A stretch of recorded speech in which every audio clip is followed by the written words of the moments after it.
ಸ್ವತಂತ್ರ ಬಂದು 80 ವರ್ಷ ಆಯಿತು. ಕೇಂದ್ರ ಸರ್ಕಾರನೂ ಫ್ರೀ ಅಕ್ಕಿ ಕೊಡ್ತಾ ಇದೆ, ರಾಜ್ಯ ಸರ್ಕಾರನೂ ಫ್ರೀ ಅಕ್ಕಿ ಕೊಡ್ತಾ ಇದೆ.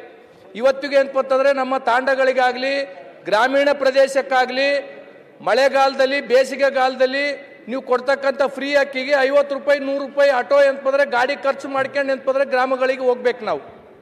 ಅಲ್ಲಿ ಹೋದಾಗ ಅಂತಂದ್ರೆ ಅವರು ತಂಬು ತಗೋ ಸಲಗ ಡೀಲರ್ದವರು ಒಂದು ಸಲ ಕರ್ಕೊಂಡು ಹೋಗ್ತಾರ, ಮತ್ತೊಂದು ಸಲ ಹೋದ್ರೆ ಅವ್ರು ಏನಂತಂದ್ರೆ ಇರೋಂಗಿಲ್ಲ.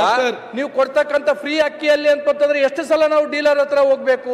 ಇವತ್ತಿಗೂ ನನ್ನ ಕ್ಷೇತ್ರದಲ್ಲಿ ನನ್ನ ಜಿಲ್ಲೆಯಲ್ಲಿ ಯಾವ ಗ್ರಾಮೀಣ ಪ್ರದೇಶದಲ್ಲಿ ಸಹ ಫುಡ್ ಗ್ರೇನ್ ಅಂತಂದ್ರೆ ಗ್ರಾಮೀಣ ಪ್ರದೇಶಕ್ಕೆ ಹೋಗಿ ಕೊಡಂಗಿಲ್ಲ. ಯಾವ ತಾಂಡಗಳಿಗೂ ಸಹ ಅಂತಂದ್ರೆ ಫುಡ್ ಗ್ರೇನ್ ಹೋಗಿ ಅಂತಂದ್ರೆ ಕೊಡಂಗಿಲ್ಲ.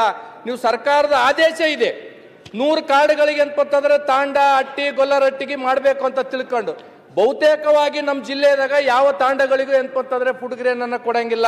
ಇವತ್ತು ನಾನು 1.5 ತಿಂಗಳಿಂದ ನಮ್ಮ ಜಿಲ್ಲಾ ಮಟ್ಟದ ಅಧಿಕಾರಿಗಳಿಗೆ ಜನ ಬಂದು ಅಂತಂದ್ರೆ ನಮ್ಮನ್ನು ಕೇಳ್ತಾ ಇದ್ದಾರೆ, ನಮ್ಮೂರಿಗೆ ಫುಡ್ ಗ್ರೇನ್ ಬರಂಗಿಲ್ಲ, ನಾವು 4-5 ಕಿಲೋಮೀಟರ್ ಅಂತಂದ್ರೆ ನಾವು ಹೋದ್ರೆ ಡೀಲರ್ ಅಂತಂದ್ರೆ ಊರಾಗಿರಂಗಿಲ್ಲ, ನಾವು ಹೋದಾಗ ಅಂತಂದ್ರೆ ತಂಬು ಕೊಡಕ್ಕೆ ಒಂದು ಸಲ ಹೋಗ್ಬೇಕು, ಮತ್ತೆ ಅಂತಂದ್ರೆ ಫುಡ್ ಗ್ರೇನ್ ತರಕ್ಕೆ ಅಂತಂದ್ರೆ ಒಂದು ಸಲ ಹೋಗ್ಬೇಕು. ನೀವು ಕೊಡ್ತಕ್ಕಂಥ ಫ್ರೀ ಭಾಗ್ಯಗಳು ಅಂತಂದ್ರೆ ಅವರೇ ಬಂದು ತಗೊಂಗಿತ್ತವ್ರು, ಇದಕ್ಕೇನು ಅರ್ಥ ಬರುತ್ತೆ ಅಧ್ಯಕ್ಷರೇ? ಒಂದು ನಿಮಿಷ.